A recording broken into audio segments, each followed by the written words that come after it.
रामपुर गांव में दो सगे भाई रहते थे। बड़ा भाई विक्रम, जो शहर में बहुत बड़ा डॉक्टर बन चुका था, और छोटा भाई रमेश, जो गांव में रहकर खेती करता था।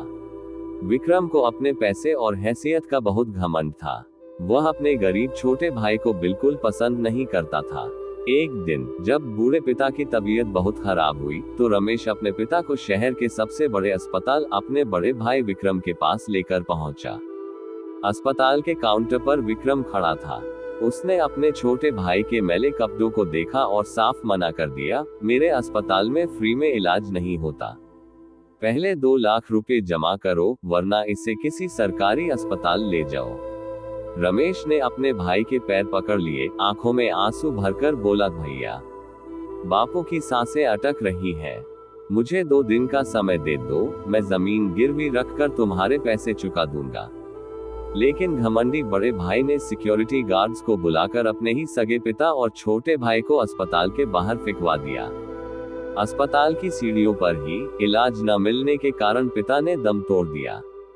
जाते जाते पिता ने अपनी जेब से 100 रुपए का पुराना फटा हुआ नोट निकाला, जिस पर हाथ से कुछ लिखा हुआ था, और छोटे बेटे रमेश को देकर हमेशा के लिए आंखें मूंद ली।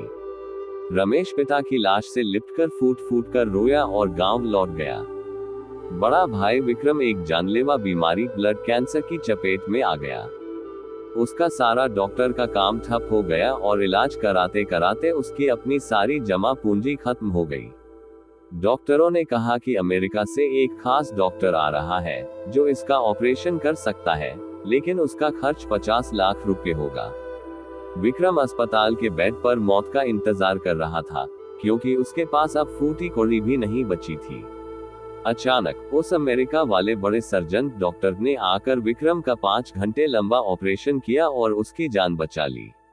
जब विक्रम को होश आया, तो उसने डरते डरते पूछा, डॉक्टर साहब, मेरे पास तो 50 लाख रुपए देने के लिए नहीं है, आप मेरा इलाज क्यों कर रहे हैं? तभी डॉक्टर के पीछे से उसका छोटा भाई रमेश बाहर आया। विक्रम हैरान रह गया। रमेश ने वही 100 रुपए का पुराना फटा हुआ नोट निकाला और विक्रम के हाथ पर रख दिया।